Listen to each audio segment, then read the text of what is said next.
Hated games and popular franchises. When a series known for making good games just decides to pump out a stinker, sometimes you really gotta think, what exactly happened with you? Sometimes it's a misstep in the wrong direction. Sometimes it's a different developer, or even a one-off experiment. You really can't choose how your game's gonna be taken. The best you can do is try to make a good game. I've always been fascinated by a beloved franchise having one or two black sheep kind of games within them. Best example that comes to mind is a game like Fallout 4. The average person probably either loves this game or has no actual opinion of it, besides just being another Bethesda game. But within the Fallout fan base, it's divisive, whether people aren't a fan of how the gameplay was handled or the story or really even the graphics. Question is all of this even deserved? Is it just muddling amongst gamers who've never actually experienced a true bad video game experience? So, with this realization, I've decided to become a saint and give these games a second chance. And who knows, maybe we'll figure out the truth of what turns a game into something that's hated by their fan base. Starting in the most divisive place, Sonic. Sonic is just one of those franchises where they just seem to not be able to figure out how to handle what a Sonic game can be. They usually get the general idea right, but love to toss a strange experiment or a wrench into the plan. Sometimes for better, sometimes for worse. And sadly, those kind of scenarios will always give you the status of most likely bad when you release something. When you tend to be all over the place at times, it's hard to actually know what you're getting in a Sonic game. Even though your expectations become lower, it also adds a level of scrutiny that other games really aren't going to get that often. Nobody really cares if Madden is the same game every year. That's expected. But Sonic devs trying to do something out of the box? Send them to the Hague. If we're going off divisiveness alone, my mind immediately goes to a game like Sonic Frontiers. Sonic Frontiers got a massive hate parade from its trailers, and when it eventually did come out, the game was a lot better than it looked. While not perfect, I still think it accomplished a solid chunk of what it promised. It's some of the best 3D movement you're ever gonna get out of our blue friend. The stages are fun. A lot of classic levels are revisited with enough challenge to actually make them replayable, specifically around the times. Just like some of the older Sonic games, getting the S rank can actually be a little bit of a challenge, especially for someone who plays with their eyes closed. The main experiment in this case is the open world, which I consider to be one of the hardest things to actually pull off well in a game. Not only do you have to justify an open world's existence with sufficient content and diversity, but you also have to justify why you decided to shift from the level-based system in a game like Sonic to both being an open and level-based game. Does it? Well, to some degree, sure. I think the way the open world was handled is just okay. Main critique was always around the flying sky rails, which I still feel mixed on as well. I won't act like I don't just prefer the stages anyway, but to act as if having a large open area to play around with the movement is bad would be ridiculous. Far from some masterpiece, but I think it's coming around on people. At least I hope. Let's be a bit honest for a second, okay? Everyone knows there is an objectively bad Sonic game. Hell, a couple. But today's your lucky day. There's barely anything to say about Sonic 06, so I'm just not gonna. Properly hated, not very good. I think there's more hated games overall anyway. Once you reach the need to mod a game to fix it, it's a rocky road to defend yourself anyway. Most would still point to the Quad Tecta, Lost World, 3D Blast, Forces, and Sonic Boom Rise of Lyric. But out of all of these, the most defendable one would still be Sonic Lost World. If you take Lost World, it is really not a bad game, like other things, just boring. Most would say the story is awful. Well, I agree on that one. The actual gameplay itself is just not really a Sonic game at all. And that's the main complaint you'll see with a lot of games in the video. It leaned too much into the platformer side, and it lost the whole Sonic thing along the way. If it didn't have the blue hedgehog, you'd think it's Klonoa. For God's sakes, there's a run button. Am I doing this thing right? Add on to that the stages are just not very hard. There are almost always some sort of straight shot to the end with barely any movement in between. Maybe some platforms to jump on, but they're missing a lot of the staples that you want out of a Sonic game. But that's only some of the levels. Other levels are just standard 2D Sonic with some weird controls. This is actually tied into that damn run bot again. I'm just so used to Sonic gaining momentum from his speed that you can tell in the footage that I forgot to use the run button. With the very weird wall running controls mixed into this whole, it makes things feel a lot less tight than they should be. The run focus parts of the game are literally just that flash game. You know, run. I mean, look at the side by side. If I had to say anything nice about it, the graphics are pretty. I like how colorful they've made everything. The levels are mixed pretty well though. Having both these strange runner type levels with this mix of these 2D levels in between them all, I think it just makes it a little bit better. This really isn't an awful game anyway, just mind-numbingly boring. Granted, this is the 3DS version, which should mean it runs worse, but it's actually as smooth as butter. I didn't know this little box could be so powerful. So I'd say it's actually reasonable to dislike this game if you're a hardcore Sonic fan. If you're more of an outsider looking at it, it's just okay. Hate's a little bit too strong of a word for this game. It's just mediocre all across the board. Until you add the story in. Then it's another whole step down. Then there's Forces, another case of just boring and mediocre. How can you say such a thing? Well, Sonic Boom Rise of Lyric makes Sonic Forces look like the return of Christ, okay? Get ready for this. What can you even say about a game so sloppy, so unfinished, on a console nobody owned? But God, is this game amazing. A lot of it comes from the cutscenes. It's not really like they're full of great jokes or even great writing, they just have that special feeling to them. This game's very bluntly made for little babies, which is very obvious if you're a little bit cerebral about the world. The Sonic Boom animated show for children had Sonic Boom Rise of Lyrical release as a tie-in so that new fans would try and draw into the franchise. Sonic has always been a bit more story-focused than any of its counterparts, so it kinda makes sense to go down these sorts of routes. But when the show is better than the actual tie-in game, you're really no better than anyone else. But let's get one thing straight. Being made for children doesn't make you completely void of all scrutiny. Would a saint scrutinize at all? You tell me. The gameplay is very boring. You're capped at 100 rings. Sure, so what? The level's filled with them. I was hoping it was like a collectible Banjo-Kazooie kind of thing so I had something to hold on to, but no. Rings are always based around your health in Sonic. I get that, but they're never really capped. You usually get a higher score for how many rings you've had at the end of the level. Instead, they're just like shiny things you collect and they make a sound, with no real reason. It drives me nuts. There is actual collectibles and a whole other currency, even though they already had one. Problem is, they're not even that hard to find and rarely are hidden behind a puzzle. You can't even do that part right. Want to make it worse? The graphics are just so weird. There's this mix of this cartoony look because of the elephant I already mentioned, but the models are so shiny. Ugh, everything looks so damn glossy, but the world around it is just like Fallout 4. And as I said, made for children, so it constantly, and I really do mean constantly, tells you where to go at all times. I know we're all mushy-brained toddlers, but it's at some level that makes me feel like I have some sort of dementia. Tie into that the mediocre level design and the very vomit-inducing zipline section and you have a new CIA torture device. So what about the upsides? I like the design of the Boom version of all the characters, and it's nice that you can play with all 4 of the main cast with the game, even though they're all just so glossy. I can't really figure it out either. Other than that, the cutscenes can be a little bit funny, and that's about it. There's just so little in terms of what this game actually does well. It controls like garbage, the level design is boring, and most of it is walking around, and even sometimes there's something that can do damage to you. If you're lucky, I would say this game might actually be underrated. 06 has been taking the flack for the rest of the franchise too long. Put it where it belongs. Then I played Sonic 3D Blast. I have heard many a tale of this game, something so vile, something so hated. I feared it, and I was right. What do I even have to say? Do I have to defend this? Am I the one that has to defend this? This game gives me motion sickness, worse than those Sonic Boom ziplines. Sega does what Nintendo don't. They better have shipped this with vials of Dramamine or something. I can't believe that anyone thought this would be okay. And that's beyond the fact that there's something evil about my copy of the game. Okay, whatever. Let's start off with the thing that bothers me the most. What is this? Is this supposed to be Green Hill Zone? Is this what he's been running around on? It looks like some kind of missing texture. What's with the angle anyway? I feel like I'm playing Age of Empires. Alright, whatever, I'll stop begging. Let's get one thing straight. I've said that experimentation is a good thing when done well. And for the time it came out, it's actually very, very far behind. This is already an odd game enough as is. It's a dual console release between the Saturn and the Genesis, with it originally planning to only be a Genesis game. The Saturn was supposed to launch with its own Sonic game to open the console, Sonic Extreme, but when it got canned, replace it with a port of 3D Blast. What you're seeing is the Genesis version. The Saturn version just has better graphics. Main difference outside of that is they have 2 different soundtracks for some reason. My guess would be a file type issue. Don't ask me why the Mega Collection uses this one, but if you planned on doing it anyway, nobody actually bought a Sega Saturn. It's like the Wii U. So the Genesis one just happens to be the one the majority of people remember. Or, a worse thought, this is the creative vision and this is what they wanted. If anyone could love a demon. What do you do in this game exactly? You collect birds. Sorry, flickies. And then take them to a ring. Then you collect more birds and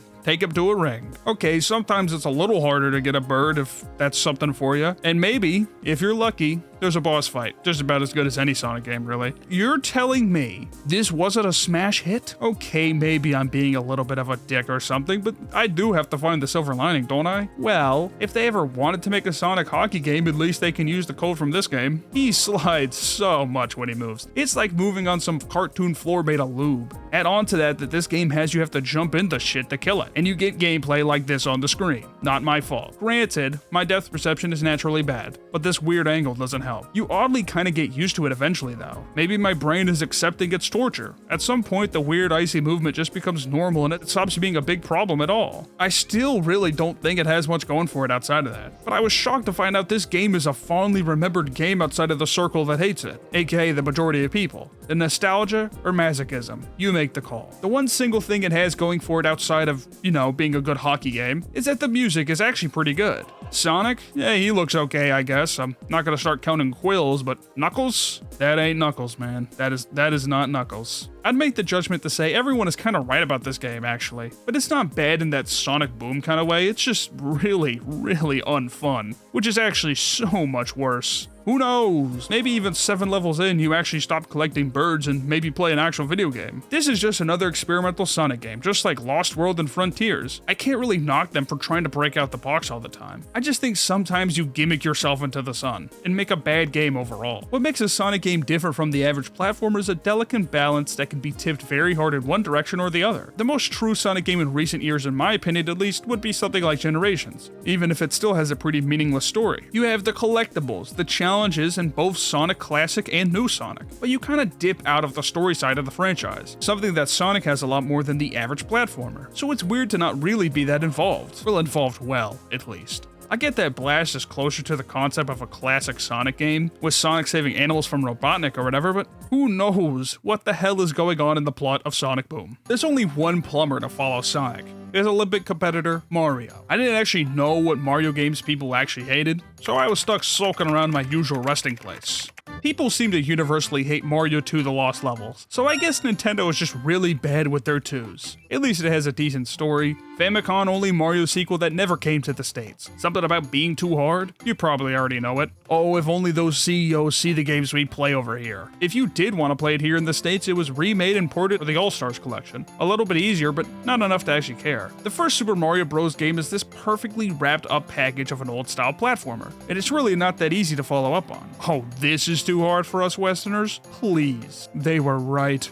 I even played an easier version of the game. I've never felt more embarrassed of myself in my entire life. It genuinely feels like a bunch of Mario Maker levels smacked onto one game. It's insanity. I do find that games that are hard are kinda hard to hate on properly. They almost become inscrutable. You could just argue that someone is too bad at it, and that's the only reason they don't like it. Try to explain that to Grandpa. There is actual reasons outside of it just being hard that makes it a game worth hating. 1, it's just an asset flip. 2, a hard game doesn't automatically make it better or more interesting at all, just more miserable. I could say it sits in a proper level of hatred. There's only one single good thing I could think about it. The All-Stars version has levels that interact with the music. The cave has music and it echoes off the wall. Like a cave. It still does the things it needs to do right, even for an asset flip. But annoying level design is always going to be annoying level design. I think a lot of it just feels so artificial that you really can't blame yourself for being that bad. Well, at least that's what I tell myself. Blind jumps into Koopas and Goombas. Weird timing in Piranha Plant. I get some of the gameplay of a Mario game is about trial and error, but it's rare to actually die to an enemy unless you really mess up somewhere. But the jumping is still Mario, momentum, movement, how you approach things, it's all really the same. So it's hard to say this is some god-awful game with no redeeming qualities. It's just boring. I think the things that make a good Mario level aren't really about how hard it is. There's games where that kind of thing has a good place. Mario is more about a solid amount of challenge, but it still feels fluid and fun to play. Almost with a level of momentum you really don't get out of too many platformers. There's games that have pulled off making platforming challenging and fun at the same time, mostly around slowly increasing the ante of this challenge, mainly around games like Celeste. This game just never stops, and it just keeps on going forever. It was definitely on purpose. In the NES era, you usually only had the cash for a couple games a year. If one of those games takes the entirety of the Famicom's lifespan to complete, you've got a game worth your money. That's just me being very negative, but that is what I believe. It is hard to find an objectively bad Mario game on the level of Sonic Boom, Rise of Lyric that are actual mainstay titles. Obviously, for more notorious ones, Mario Teaches Typing, Mario's Time Machine, Mario is Missing. Jesus Christ, come up with a better name. All three are just weird educational experiments for kids. Normally, I'd pass by it, but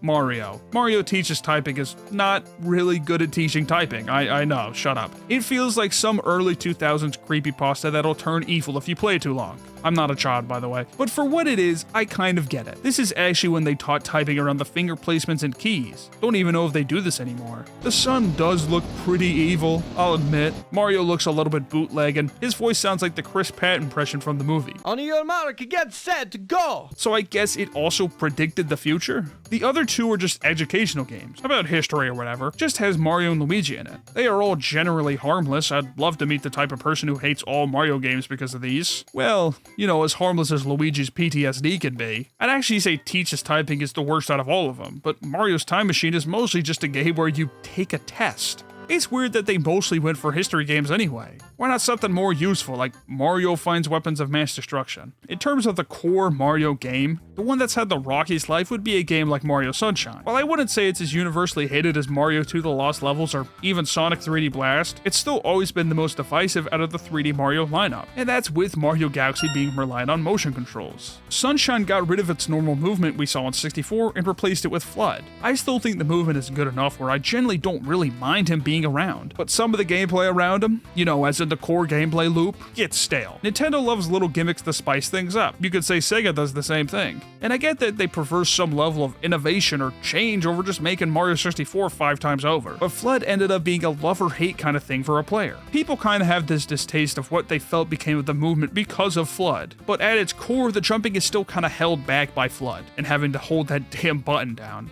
The levels are still fun to explore though, there's still shines to get, and I think the plot is pretty fun for a platformer. Never thought I'd see Mario arrested for his war crimes. I always feel like it always boils down to whichever games you played as a kid. Nostalgia glasses blind things so damn much that you'd fight tooth and nail over a specific Mario game, or even your favorite Sonic game. Do I really have to fight for you? I do have some personal grudges with some of the subsidiaries. First off, Mario Party the Top 100. Chill up my spine. If you don't like the minigames they picked, you probably just aren't gonna like the game at all. To add on to that, this was released at an already bad period for Mario Party titles. 10 and 9 came out before this one. It's 6 months into the Switch's lifespan, so people wanted a Mario Party for the Switch, not some throwaway game for the 3DS. For another kick in the head, they completely redid the concept on the Switch, and now this game is just completely worthless. Gameplay is just very, very boring. You are literally just playing 50% of a normal Mario game with nothing in between. The main mode, the minigame island, is just doing nothing but minigame after minigame. If we're still taking side pieces, the most hated and lowest rated is Mario Party Advance. This is another instance of a good game in the wrong franchise. Well,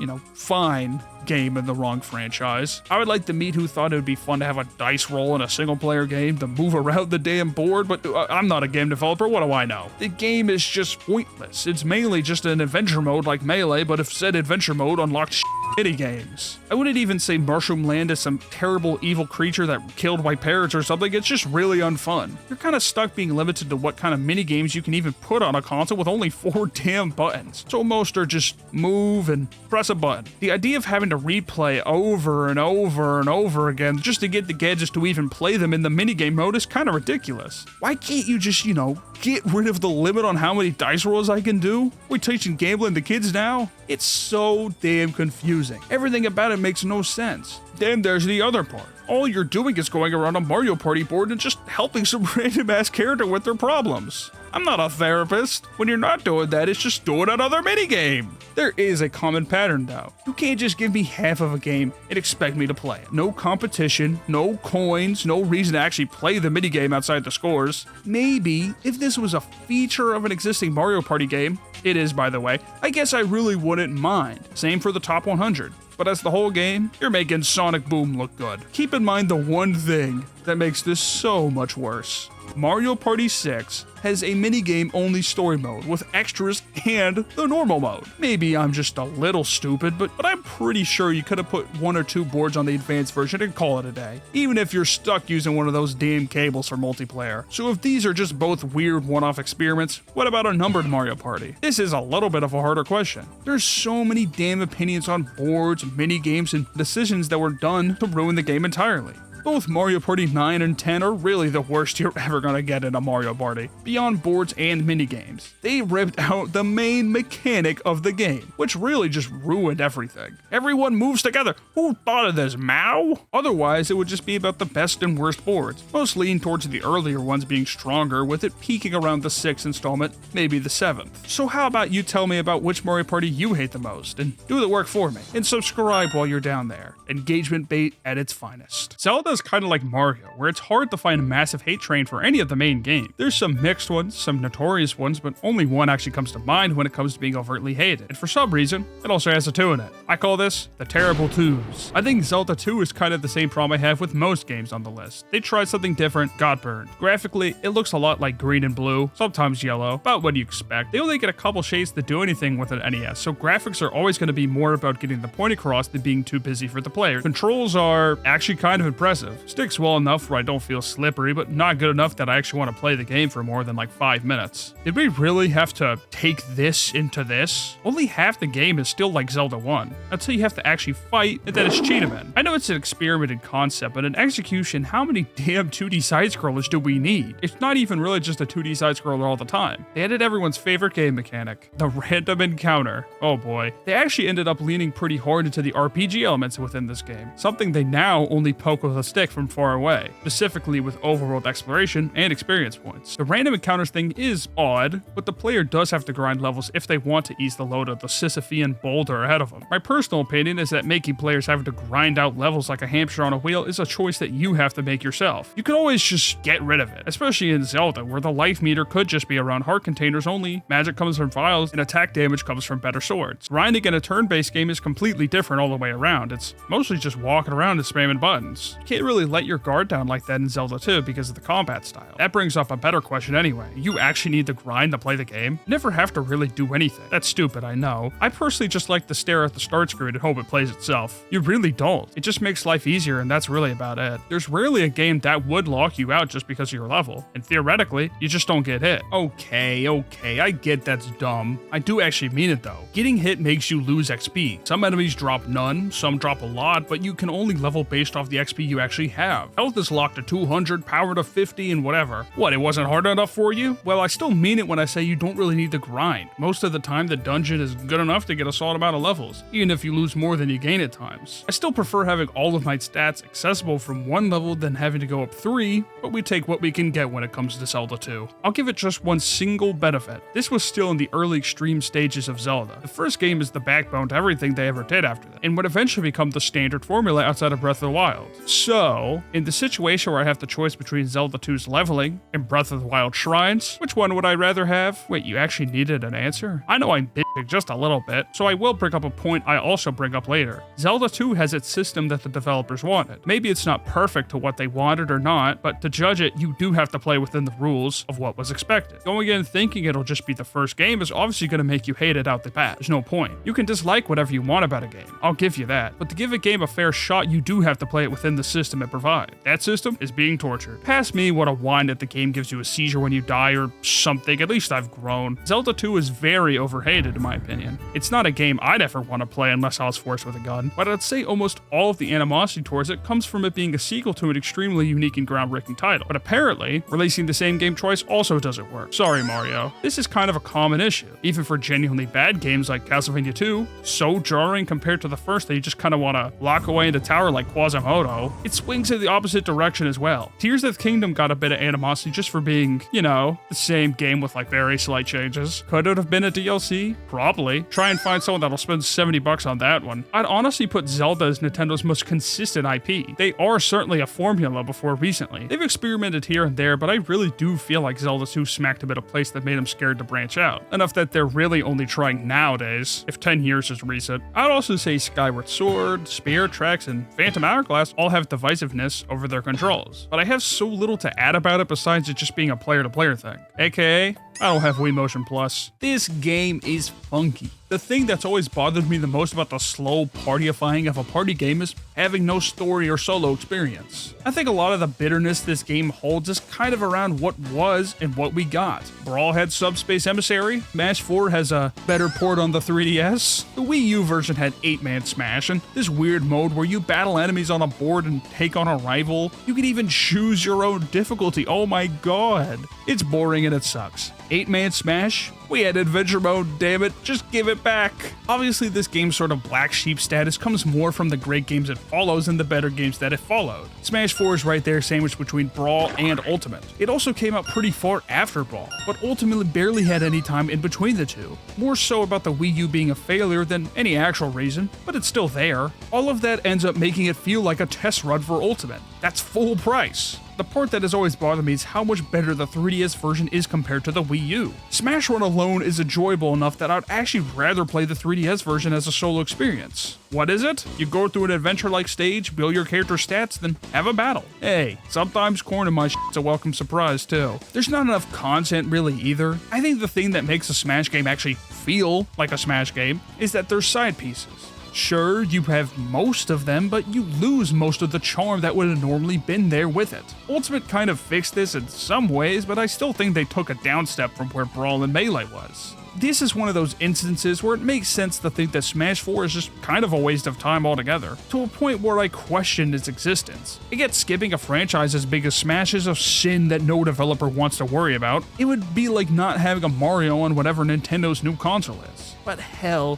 who was playing the Wii U? Is it so unfun that I wish it never existed? If it meant Ultimate had more solo content, sure. That means it's another situation of being properly hated in my opinion. Maybe the masters are right about everything. I'm tired of Nintendo. Can we move on? Halo 5 scares me. It feels like the first AI-generated video game. Halo at one point was one of the most important franchise giants in gaming, rivaling games like Call of Duty, Battlefield, and pretty weirdos, Gears of War. I think it being a staple has a lot to do with a mixture of being a campaign-focused game and multiplayer. Well, Battlefield and COD, and even Gears of War, will do both. I personally have always found that Master Chief is one of the most important gaming icons in any franchise. So, we're gonna make him a loser, and we're not gonna use him. Halo 5 did not have a single thing going from it from the very start of its existence. The problem started when the advertising campaign had nothing to do with the actual plan for the game. All the ads had Master Chief and Ponchos being hunted down by Spartans that were at his level, guys who could actually give him a challenge. So what did the game do? No Ponchos, a butchering of an already controversial ending to Halo 4, we also got Bucky, not to be confused with Barney from Half-Life 2. I'm sure somebody's favorite character is Bucky, okay, but bring back the Arbiter, it's probably at least worth 10 more nostalgia points. I'm not trying to be that guy saying introducing new characters to a franchise is inherently a bad thing. Devil May Cry 4 had Nero. Dark Souls 2 added a stat for rolling. The actual problem is when the characters you add are just 3 basic soldier guys and Tanaka. And I really have no idea who these characters are and why I should even care for them at all. It never makes anything easier. That's really on the campaign side though. It has some dumb decisions and it has a bunch of stupid choices within the gameplay, I'll admit, but it's still a fun game for co-op. That's about all I have to say about it. But co-op is still a very important piece of Halo. I think it's one of the things it does better than any series in the same genre, so I have to give it to him. What really doesn't help is that this game also had a horrendous launch, with a pay-to-win multiplayer mode in Warzone. It now looks like this. The actual combat side of things still feels very off. While I think some of the complaints come from the modernization of the combat, while gamers were already mad to 343 for adding a sprint button alongside it, it can only really go down from there. Let's play a game.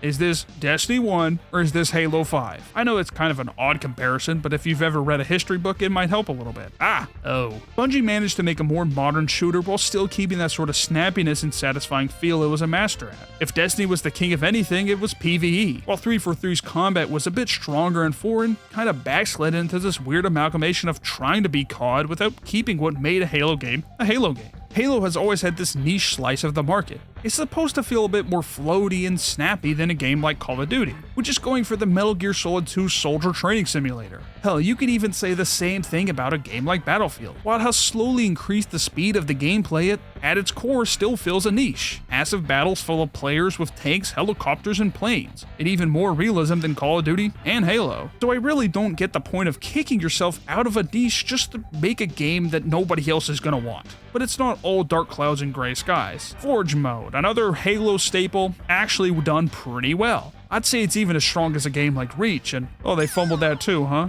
Okay, maybe Halo 5 and Infinite both had bad launches and bad content cycles, but so did Bungie. Destiny 1, Destiny 2, beat that. I think the main thing bothering me is that it feels like a shell of a decent game that was picked up from Halo 4 and then turned into this weird machine that turns hard-earned money into a loot box. It just feels like the next big Halo 343 game, without any actual reason to why it needed to exist, or why 4 wasn't good enough to stop altogether. And that's in retrospect with how Halo Infinite turned out. I'm getting to a point where I'd rather see Halo just kinda go away and never make another game again, over the ringer of how 343 has treated it. I won't really go here and say 343 is some awful developer that has no talent. I think they just have a bad habit of over-promising and under-delivering in a way that really makes you think they're Bethesda. Seeing Master Chief kind of fall off a hill makes me pretty sad. Maybe the next franchise will cheer me up just a little bit. Devil May Cry is one of those series where you're always going to know what you're going to get when you play it. That mix of a fighting game and an action game, having long strings of combos around different buttons, weapons, and flowing movesets. All about keeping high scores and wearing cool outfits and even quipping. But the average looks awful and really relies a little bit too much on their air combos. Anybody else see that mirror? It's just made to be pure liquid cool, smacked right into the game disc. There is a story, somewhere. Almost 90% of it is around Sparta and the Twin, Dante and Virgil. More recently, Nero. While the first game hasn't aged as gracefully as you'd hope, it still does just enough to get the job done. The second game is definitely not the first. The game is often considered the worst a franchise has to offer. Hell, maybe even one of the worst games to ever come out at all. It doesn't help that it was followed up by one of the best games on the whole damn console. It can't be that, right? Just bad timing? Weirdly enough, this is just another case of a sequel where the guy who made a good game was kicked off. What the hell is going on in that little island? Hideki Kamiya, who directed the original Devil May Cry and before this directed Resident Evil 2, for some reason was booted and replaced by Hideaki Itsuno, who went on to direct every one after that. This wasn't even done in a friendly manner, nor was the series actually handed off in a professional hand-down. Capcom just straight up got a different guy to do it without even telling him. Add on to that one of the things that really boggles my mind. Kamiya already proved himself as a competent director and arguably made one of Capcom's biggest hits as one of his first main directing roles. And the first Devil May Cry is still a beloved and honestly impressive game for a PlayStation 2 game. Now hindsight is 2020, and the direction of Devil May Cry ended up going perfectly fine with Itsuno. With the series finding its footing somewhere around the third game, okay, maybe a little bit of foreshadowing on 2, let's not get ahead of ourselves. And besides, Kamiya kinda got what he wanted with Bayonetta, right? I only say this to say, good God, everything makes sense. But I will try to judge as if Kamiya never existed at all. They obviously wanted to up the ante with what was seen in the first Devil May Cry, and the new director wanted to make more of a splash. But sometimes when you're going for so damn much, you just go nowhere. There was so much ambition and desire to evolve this combat to a level never seen before, and while I do think a lot of this game has something to be impressed by, it just doesn't do anything well. The maps are extremely dull, mostly square rooms that are a little bit too big for how many enemies they decided to put in them. They also kinda copy the enemies just a little too much, but that's a franchise problem, so I'll be a little bit lighter on that. The combat is flashy, but slow and very janky. The combo system isn't as smooth as the first game at all, which was simpler, sure, but it was more tight when it came to response of your inputs. Sometimes I genuinely feel like I'm stuck in some weird animation or don't really have the power I want to feel from swinging the Rebellion around. But look, wall running, oh my god, I'm in the Matrix! I'm not gonna pretend like wall running isn't cool or anything, and hell, it honestly feels better than the combat. Maybe it really just should have been some sort of third-person Mirror's Edge game. Add on to all that the one major problem the franchise has always had, and it's always tried to balance the best it could. The guns and the devil trick. What would be Devil May Cry without Ebony and Ivory? A better world, probably. I've always saw the guns more as a combo extender, kind of like hitting the manual in a Tony Hawk game. But this game, you use it more than Rebellion. You don't really want the player to be stuck there just shooting till the end of time. While I wouldn't say the first game was perfect or anything, I felt it at least understood what the purpose of the guns were. To keep up combos and in some instances get damage when dealing with tougher enemies and bosses that you need to be a bit more mobile. The devil trigger is a lot like the gun in that regard too, but 10 times cooler and more stylish. It's just another thing the game has to balance out well to land on its feet. I really wouldn't consider them combo extenders and more like combo enhancers. Having the player to rely on them sits in this weird place where you both feel underpowered without it and overpowered at the same time with it. Well, if you decided to do that, you'd be Devil May Cry 2. Everything that could possibly be poorly balanced and overdone is poorly balanced and overdone. Maybe this would be okay if there was some sort of interesting enemy to use it on, or settings that weren't just square rooms or, flying enemies 90% of the time. This is something I think other games could maybe get away with sometimes, but when your main bread and butter is fun, repeatable combat with multiple approaches and you narrow it down to use your guns or jump around like a dumbass, it's gonna lose its mojo. Most people would tell you just to use the damn guns anyway, since the combos don't flow or really go into anything. Take this clip of DMC4 for example. You're given so much freedom in combos and movesets that it almost feels like second nature to pull off a clean combo. Even in the first game, it feels so sticky and natural. 3, same story, but DMC2 just don't got it. But that's all just the combat. Sometimes a game with bad gameplay can be saved by the story. You're kidding, right? Dante is fucking unbearable. I feel like it's just another guy with white hair. No, but you know exactly what I mean. This is something we'll see again later, but Dante isn't some super edgy douchebag, he's a super edgy douchebag virgin. Big difference. I think the main problem is there's a lack of silliness with Dante in this game. Dante is supposed to be a childish douchebag who's kind of a loser virgin, who's an asshole to everyone, loves quips, and really just likes to fight because it's fun. Anyone else see that mirror? I get that different directors have different views on what a character should be and what they shouldn't be, but he got it right one game later, so what's the problem? I think this is actually another hindsight issue. What we see as Dante now was still a character with only one real appearance, and I get that part, but I still need to find something positive about this game. His outfit looks neat, I guess. Yeah, I got nothing. Remember what I said about swapping developers earlier? There is another Devil May Cry game that has another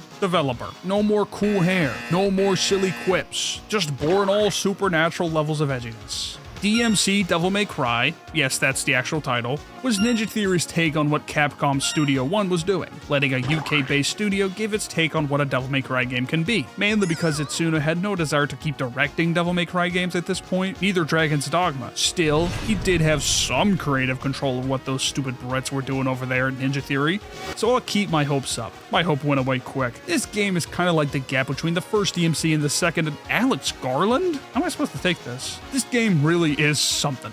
That's all I can say. I genuinely don't have an incredible amount to say about the game itself. The combat is pretty solid. The combos are pulled off way better than I actually expected them to be when I got into it. And there's actually a pretty good amount of upgrades to experiment with Dante, so it lands somehow better than Devil May Cry 2 ever did, which is kind of astonishing to me. While I personally lean towards the more gothic style of the older Devil May Cry games, I still think this game is a good example of how a different director can make his own spin on what Dante and his life is, even if it's wrong. Biggest complaint? He's not a loser. He isn't even a virgin. How am I supposed to self-insert into someone who's so anti-gamer?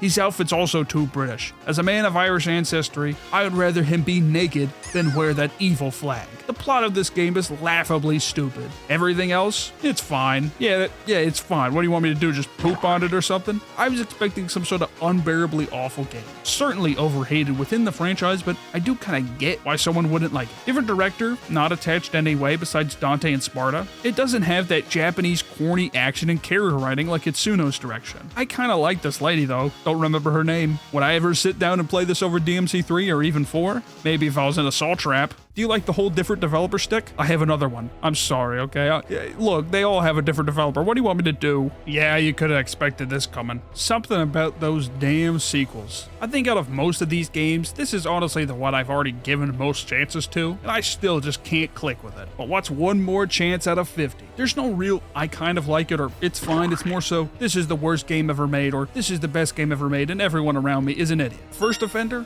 Another swap of the old guard. Miyazaki actually left at this point as a director. Left is a strong word. This was actually just because he was going to make Bloodborne at this point. I will give them the benefit I gave Itsuno. Following a game so grand and groundbreaking as the first Dark Souls is no quick job. Even though it followed a game as groundbreaking as Demon's Souls and that followed, okay, whatever, you get it. It all still requires innovative ideas and an actual direction of some kind and maybe even a little bit of asset. They did the last part. Okay, the main thing I've always had a problem with is the roll stack. Adaptability. Something that really was supposed to be tied to your weight armor ratio and endurance stat is now turned into something you have to level separately to your endurance stat. Let's be clear on one thing. Once adaptability is leveled to its standard level around 95 or above, you get to the standard roll of the previous game, maybe a little bit below it. That's somewhere around level 18 to 25, which is just so much to dump. but Dark Souls 2's levels are inflated, I'll give it that. The actual gaps in the souls between each level are much lower than the previous game, which means that the stats are just a little bit stranger, but that also means it's less of a stat dump than it appears on the surface. The game is still perfectly beatable without that. If you hate yourself, this is all because of Dark Souls combat. It's all tied to invincibility frames. I only bring this up because some of the hitboxes and just everything around him feels just slightly off, but you could complain about hitboxes till the cows come home. Normally these windows are based around endurance and equip loads, but since Dark Souls 2 decided to be different, equip loads just changed your distance and stamina recovery, while adaptability changed your speed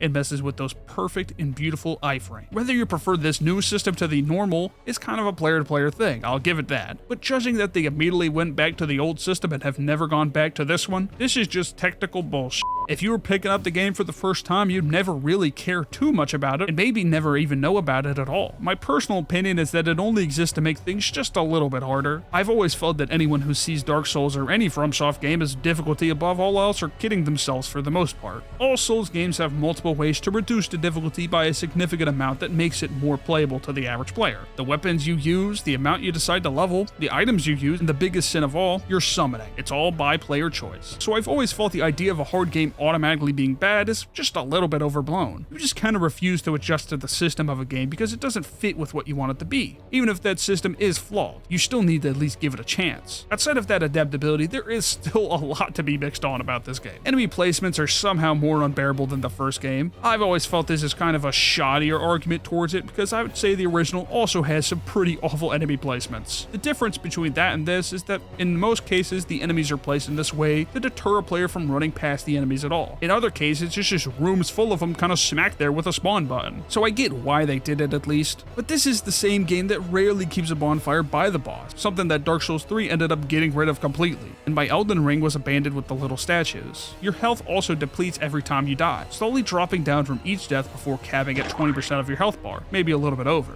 With a ring item in the game, it slows, but it's still rough in a game with such a hard difficulty curve. I cannot sit here and act like it shouldn't be a difference between Hollowed and Human, but if I had to choose between Embers and the health drop, I'd take the health drop still, in the case that human effigies were about as common as Embers were. Another big thing is the life gems. Oh my god, these things suck. They both help and hurt you depending on whether or not you want to grind them out, but you still do have that Estus flask. But there is ways to sort of mitigate some of these unique choices of the game. Even if that's something you really shouldn't have to do, it's still what was intended with the design. This franchise has always been that weird kind of spot where all the problems can kind of be countered against it. You don't like Smash 4? Wait for Ultimate. You don't like Dark Souls 2? Have you tried exploring? You'd be hard-pressed to find anyone who would fight tooth and nail for a game like Devil May Cry 2, but I hold out hope for that one single fan. Personally, don't ever see myself loving this game that much. I'll always just kinda like it, but I'm not gonna act like the problems aren't fixable. I just really don't want to be the one to do it. And hey, that's okay, I'll just always have the status as biggest baby in town. For me, I'd say Dark Souls is more like the your favorite Mario is the one you grew up with argument. That clearly means 2 is overhated, right? To the average person, for sure. To me, I'd also have to agree at this point. It's as annoying as any Souls game though.